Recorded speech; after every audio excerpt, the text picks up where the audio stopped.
స్వామివారి అలంకరణ అయితే పూర్తయిపోయింది. అలాగే ఈరోజు శనివారం ఆ యొక్క కలియుగ వెంకటేశ్వర స్వామి వారి యొక్క దర్శనం మీ అందరూ కూడా చేసుకుంటారు. ఇప్పుడు నిన్న స్వామివారికి అభిషేకం అంతా పూర్తయిపోయినాక నూతన వస్త్రాన్ని సమర్పించిన తర్వాత ధూపదీప నైవేద్యాలన్నీ కూడా సమర్పించడం జరిగింది. ఆ తర్వాత మూలమూర్తికి శ్రీ వెంకటేశ్వర స్వామి వారికి విశేషమైన తిరువారాధన అంతా కూడా చేసుకుని తర్వాత స్వామివారికి వస్త్రాలంకరణ అయితే చేయడం జరిగింది. వస్త్రాలంకరణ అంతా కూడా పూర్తయిపోయిన తర్వాత స్వామివారికి ధూపదీప నైవేద్యాలతో నివేదన అంతా కూడా చేయడం జరిగింది. ఆ స్వామి గురించి మనం ఎంత చెప్పినా తక్కువే. ఆ కలియుగ ప్రత్యక్ష దైవం అంటారు. ఆ యొక్క స్వామి వారి యొక్క కరుణ చేత మనందరం కూడా ఈ యొక్క జీవితాన్ని అనుభవిస్తూ ఉన్నాం. ఆ యొక్క స్వామి ఎలాంటి లీలలు చూపిస్తారు అంటే కనుక అనేక రూపాల్లో స్వామి కనపడుస్తూ ఉంటారు. ఆ యొక్క తిరుమల క్షేత్రం గురించి ఈరోజు వీడియోలో తెలుసుకుందాం. ఆ కొండ పరమ పవిత్రమైనది. ఆ యొక్క కొండను సాక్షాత్ వైకుంఠం నుండి తీసుకువచ్చి ఈ యొక్క భూలోకంలో ఈ యొక్క వెంకటాచలం మీద ఉంచారు. ఆ క్షేత్రమును స్వామివారి యొక్క దర్శనం సర్వపాపహరణం. అలాంటి స్వామి ఈరోజు మనకి ఈ యొక్క దివ్యమంగళ విగ్రహ స్వరూపుడై మనకు దర్శనమిస్తూ ఉన్నారు. కాషాయపు రంగు వస్త్రాలను ధరించుకుని ఆ యొక్క స్వామివారి యొక్క కటిహస్తము, వరదహస్తము అవన్నీ కూడా చూస్తూ ఉండండి. శంఖము, చక్రము, అలాగే వక్షస్థలంలో లక్ష్మీ అమ్మవారిని వేంచేపు చేసుకుని అలాగే నాగాభరణాలు, సుదర్శన చక్రము వెంటి కూడా పాంచజన్యము ఇవన్నీ కూడా అలంకరించుకుని స్వామివారు మనకి దర్శనమిస్తూ ఉన్నారు.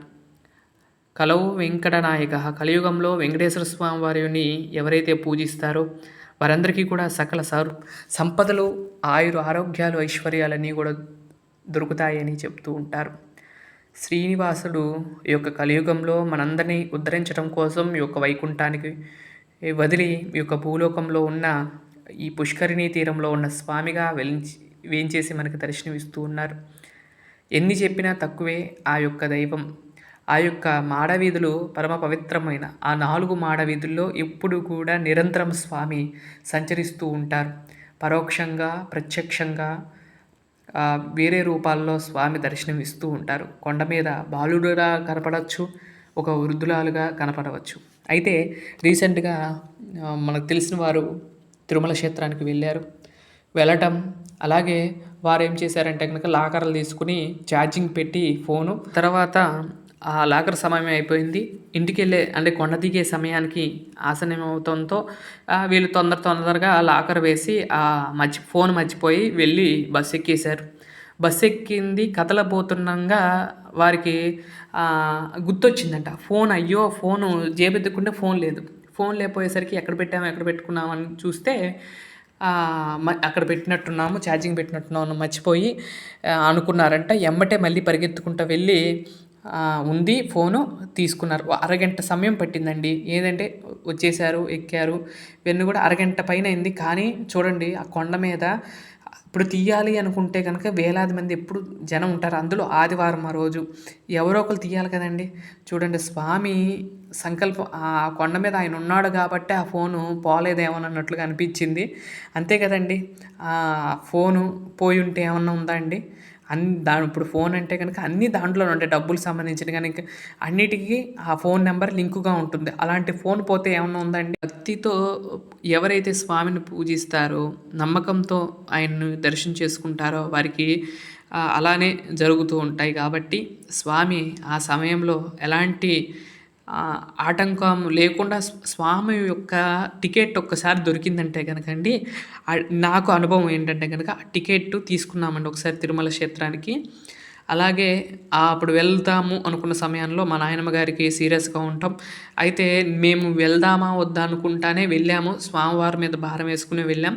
కానీ వచ్చేదాకా కూడా మాకు ఎటువంటి ఆటంకం రాదు. వారు కూడా ఉన్నారు. వచ్చిన తర్వాత స్వామివారి ప్రసాదం తిని 15వ రోజు వారు కాలం చేశారు. అవన్నీ కూడా అంటే అప్పుడు మేము అనుకున్నాం అసలు లెక్కైతే వెళ్ళకూడదు, వాళ్ళు సీరియస్గా ఉంది వెళ్ళకూడదు. అయినా సరే మేము స్వామివారి ఆయన రప్పించుకోవాలి అనుకుంటే గనక ఎలాంటి సమయంలో అయినా రప్పించేసుకుంటాడు. అలాగే ఇంకోటేంటంటే మేము ఎప్పుడు తిరుపతి వెళ్ళినా గూడా అంటే, ఆ తిరుపతి వెళ్ళే ముందు డబ్బులు ఎవరో ఒకళ్ళు తెచ్చి ఇవ్వటం.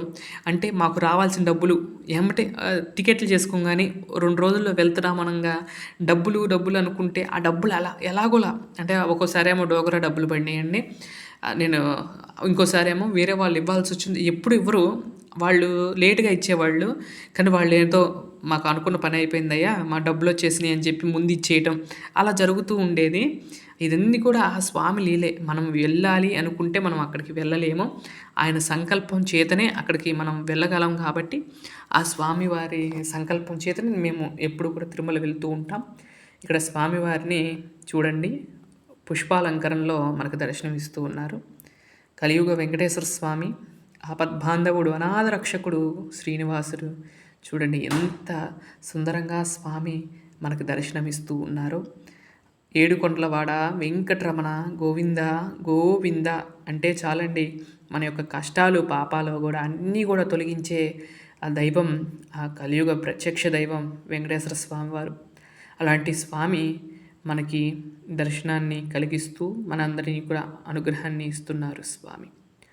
శ్రీవ్యకాంతాయ కళ్యాణ నిదయేస్తిన శ్రీ వెంకట నివాసాయ శ్రీనివాసాయ మంగళం అన్నట్లుగా స్వామివారికి ఈ విధంగా చేయటం జరుగుతుంది. బ్రహ్మ కడిగిన పాదము, బ్రహ్మాండము లేని పాదము, అలాంటి పాద పద్మాలను మనందరం కూడా ఆశ్రయించి ఆ స్వామివారి యొక్క ఆశీస్సులు పొందాలని కోరుకుంటూ, ఈ వీడియో మీకు నచ్చితే లైక్ చేయండి, షేర్ చేయండి, సబ్స్క్రైబ్ చేయండి. స్వామివారి యొక్క ఆశీస్సులు మీ మీద ఎల్లప్పుడూ ఉండాలని ఈ శనివారపు రోజు సంధ్యా వేళలో స్వామి దర్శనం మీ అందరికీ కూడా సకల కారకం అవ్వాలని కోరుకుంటూ, ఇదండి ఈరోజు వీడియో. మరొక మంచి వీడియోతో రేపటి వీడియోలో కలుస్తాను. అంతవరకు సెలవు. నమస్కారం. ఓం నమో వెంకటేశాయ. ఓం నమో పద్మావతీ దేవ్యే నమః.